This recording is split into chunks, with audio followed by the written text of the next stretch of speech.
မြတ်စွာဘုရားကဗျာမဆာလာတုတ်မှာအဆုံးမဩဝါဒပေးထားတာရှိတယ်ယဟန်တွေလူတယောက်ကကိုယ့်ကိုလာပြီးကဲ့ရဲ့ပြီးပြစ်တင်ပြီးလို့လာပြောလို့ရှိရင်မြတ်စွာဘုရားကစိတ်မဆိုးအောင်လုပ်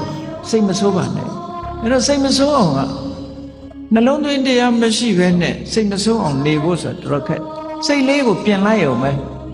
သူပြောတဲ့တွေကိုအတိမမပြုတ်ဘူးလေအတိမမပြုတ်လက်မခံပဲနေတာပုံနာကြီးတယောက်ဆဲတော့ကမြတ်စွာဘုရားဥပမာပေးတာရှိတယ်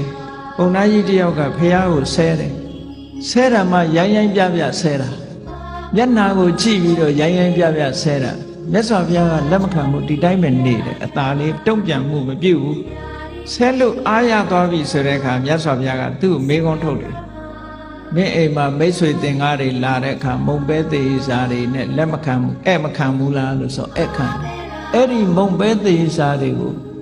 အဲ့တဲ့ကစားမသွားရင်ဘယ်သူဟာလဲလို့ဆိုဒါအဲ့ခံတဲ့လူအိမ်ရှင်ရဲ့ဟာပဲပေါ့အဲ့ဒါလိုပဲမင်းကငါ့ကိုဆဲရေးခြင်းဖြင့်အဲ့ခံတယ်ငါလက်မခံဘူးအဲ့တော့ဆဲရေးတာမှန်သမျှမင်းဟာတွေပဲငါလည်းမဆိုင်ဘူးဆဲတဲ့လူကိုပြန်ဆဲလို့ရှိရင်လက်ခံရရောက်တယ်သူဟာကိုအတိမပြုတ်လိုက်ရရောက်တယ်ဆဲတဲ့ပုဂ္ဂိုလ်ပြန်မဆဲပဲနေမှသူကအတိမပြုတ်ရရောက်တယ်ကိုယ်စီမရောက်လာဘူး